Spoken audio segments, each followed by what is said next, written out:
కష్టం వచ్చినప్పుడు ధర్మం పాటించి ధర్మము వలన నేను గెలుస్తానని ధర్మం కోసం నిలబడిన వాడు ధార్మికుడు తప్ప అన్నీ కలిసి వచ్చేస్తుంటే ధర్మం చేయడం పెద్ద గొప్ప విషయం ఏం కాదు.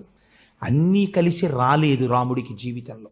ఆయనే అరణ్యకాండలో ఒక చోట ఒక మాట అన్నాడు, నేను ఎంత బాధలలో ఉన్నానో తెలుసా, రాజ్యాద్భ్రంశో, రావలసిన రాజ్యం పోయింది, వనేవాస, పోని రాజ్యం పోతే పోయింది, అంతఃపురంలో ఉన్నానా, అరణ్యవాసానికి వచ్చాను, వనేవాస, సీతానష్టో, పోని పక్కన మనసెరిగిన భార్య ఉందా, ఆవిడ్ని ఎత్తుకుపోయాడు రావణాసురుడు, పోని ప్రాణమిచ్చిన స్నేహితుడు జటాయు ఉన్నాడా, ఆయన లేడు, ఎందుకని సీతానష్టో హతోద్విజ, జటాయువుని చంపేశారు.